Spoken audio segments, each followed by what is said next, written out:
मुंबई पालिकेत शिवसेनेचा अड्डा संपव असं सोमय्यांनी म्हटलंय। किरीट सोमय्यांनी मुंबईत स्वबळावर निवडणूक जिंकू असं देखील सोमय्या यांनी म्हटलंय। स्वबळावर लढण्याची भाजपची उघड तयारी, माफियांचा अड्डा उद्ध्वस्त करणार असं देखील विधान किरीट सोमय्या यांनी केलेलं आहे। मुंबईत पालिकेमध्ये आता शिवसेनेचा अड्डा संपव असं देखील किरीट सोमय्या यांनी म्हटलंय। स्वबळावर लढण्याची भाजपची उघड तयारीच असल्याचं या विधानावरून दिसतंय। किरीट सोमय्या नेमकं काय म्हणाले ते पाहूया।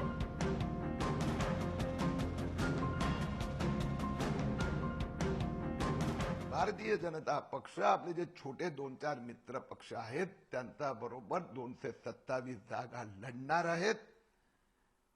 मुंबई महापालिकेत शिवसेनेन आणि एका परिवाराने जो त्याला मुंबई महापालिकेला माफियाचा अड्डा बनवलाय तो आम्ही अड्डा समाप्त करणार। भारतीय जनता पक्ष आपल्या छोट्या सहयोगी पक्षाबरोबर 227 जागा लढून स्वबळावर बहुमत घेऊन निवडून येणार आणि महापालिकेतला या शिवसेनेचे अड्डा, भ्रष्टाचाराचा अड्डा खतम करणार। अतिशय धक्कादायक आणि महत्त्वपूर्ण विधान किरीट सोमय्या यांचं म्हणता येईल। माफियांचा अड्डा उद्ध्वस्त करणार अशा प्रकारचं वक्तव्य केलेलं आहे किरीट सोमय्या यांनी। आणि आम्ही पालिका ही स्वबळावर लढवू, 227 जागा भाजप आणि काही 1-2 मित्र पक्ष यांच्या बरोबर यांना घेऊन स्वबळावर लढवू अशा प्रकारचं विधान काही वेळापूर्वीच किरीट सोमय्या यांनी केलेलं आहे। भ्रष्टाचाराचा अड्डा उद्ध्वस्त करणार, मुंबई पालिकेत शिवसेनेचा अड्डा संपवू अशा प्रकारचं एक मोठं विधान किरीट सोमय्या यांनी केलेलं आहे। काही वेळापूर्वीच हे विधान आहे किरीट सोमय्या यांचं। गेल्या अनेक दिवसांपासून तसं पाहिलं तर खरं तर दोन्ही पक्ष मांडीला मांडी ठोकून जरी बसत असले तरी कुठेतरी धुसफूस सुरू होती प्रत्येक नेत्याकडून, मग तो भाजपचा असो किंवा शिवसेनेचा, कुठले ना कुठलं असं काहीतरी विधान येत होतं की यामध्ये त्यांचं विधान एक प्रकारची धुसफूस सुरू आहे। किरीट सोमय्या यांचं हे वक्तव्य देखील आता एक महत्त्वपूर्ण वक्तव्य म्हणता येईल। अर्थात याच्यातून काय अर्थ काढायचे, ही पक्षाची अधिकृत भूमिका आहे का हे बघणं देखील तेवढंच महत्त्वाचं आहे। मात्र किरीट सोमय्या यांनी अशा प्रकारचं विधान केलेलं आहे। मुंबईत स्वबळावर निवडणूक जिंकू असं किरीट सोमय्या यांनी म्हटलेलं आहे।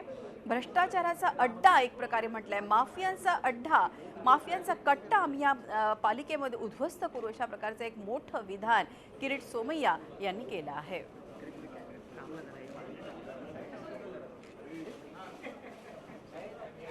काही वेळापूर्वीचं हे विधान आहे किरीट सोमय्या यांचं।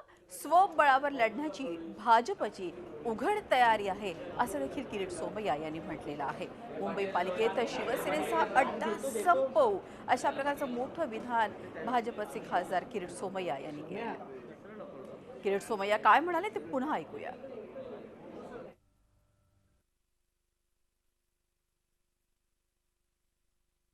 भारतीय जनता पक्ष आपले जे छोटे 2-4 मित्र पक्ष आहेत त्यांचा बरोबर 227 जागा लढणार आहेत।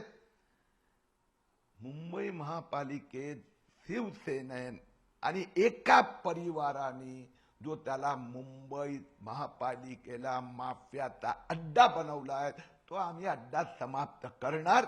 भारतीय जनता पक्ष आपल्या छोट्या सहयोगी पक्षाबरोबर 227 जागा लढून स्वबळावर बहुमत घेऊन निवडून येणार आणि महापालिकेतला या शिवसेनेचे अड्डा, भ्रष्टाचाराचा अड्डा खतम करणार।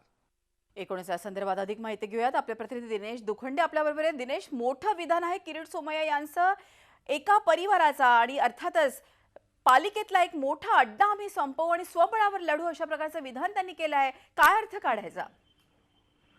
याआधीही किरीट सोमय्यांकडून शिवसेनेला लक्ष करणारी, विशेषतः शिवसेनेच्या महापालिकेला आणि मातोश्रीला लक्ष करणारी विधानं झाली होती आणि त्यावरून वाद झाला होता आणि त्यानंतर काही काळासाठी किरीट सोमय्या यांनी आपली विधानं थांबवली होती। मात्र काल मुंबई महापालिका आरक्षणाची सोडत आणि त्यानंतर प्रभाग रचना जाहीर झाल्यानंतर पुन्हा एकदा किरीट सोमय्या सक्रिय झालेले दिसत आहेत। ज्या पद्धतीने एकूण जो आता कल दिसून येतो आहे, शिवसेना पक्षप्रमुख उद्धव ठाकरे आणि राज्याचे मुख्यमंत्री देवेंद्र फडणवीस यांच्यात मैत्रीपूर्ण संबंध आहेत। शिवसेना आणि भाजप यांनी पक्ष नेतृत्व स्तरावर महाराष्ट्रातल्या जी माहिती मिळते सूत्रांकडून त्यानुसार ही निवडणूक एकत्र लढण्याविषयी सहमती दर्शवली होती. कारण ज्या पद्धतीने कल्याण डोंबिवलीमध्ये त्यांना एकूण राजकारण पाहायला मिळालं, भाजपही दबावाखाली आहे. भाजपला राज्यातलंही सरकार टिकवायचंय जे शिवसेनेच्या पाठिंब्यावर आहे आणि स्वतः उद्धव ठाकरे आणि मुख्यमंत्री यांच्यात मैत्रीपूर्ण संबंध आहेत. एकूण दोघांचाही कल होता की राज्यात एकत्र निवडणुका लढवूया.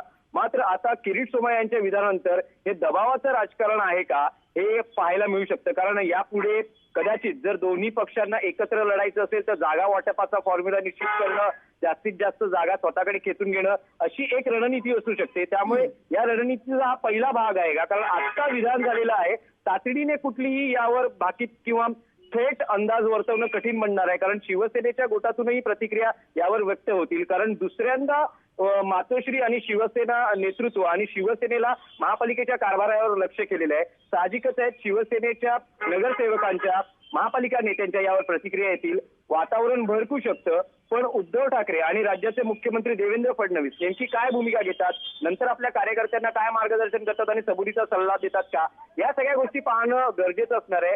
आता केवळ 5 ते 6 महिनेच उरलेले आहेत महापालिका निवडणुकीला. त्या दृष्टीने आता प्रत्येक राजकीय पक्षाची तयारी सुरू झालेली आहे आणि प्रमुख दावेदार किंवा प्रबळ दावेदार हे शेवटी शिवसेना भाजपच मानले जातात आणि त्या दृष्टीने हे दोन पक्ष आता त्याच दृष्टीने कामाला लागले आहेत का हे पाहावं लागेल. काही वेळातच यातलं वातावरण अधिक स्पष्ट होऊ शकेल. अगदी खरं आहे. दिनेश, धन्यवाद ही माहिती दिल्याबद्दल. दिनेश गोलखंडे आपले प्रतिनिधी आपल्या बरोबर होते. ते एक अतिशय महत्त्वाचं विधान किरीट सोमय्या यांनी केलेलं आहे. काही महिन्यावरच आता पालिकेच्या निवडणुका आल्यात आणि त्या पार्श्वभूमीवर दिनेशनं जसं म्हटल्याप्रमाणे कुठेतरी दबावाचं वातावरण निर्माण करणं, जागा वाटपावरून एक प्रकारे एकमेकांवरती दबाव आणण्यासाठी अशा प्रकारचं विधान केलं असू शकतं. मात्र पुन्हा एकदा किरीट सोमय्या यांनी मातोश्री, त्यानंतर शिवसेना नेतृत्व आणि एकूणच पालिकेवरती विखारी अशी टीका केली आहे. झी 24 तास रहा एक पाऊल पुढे.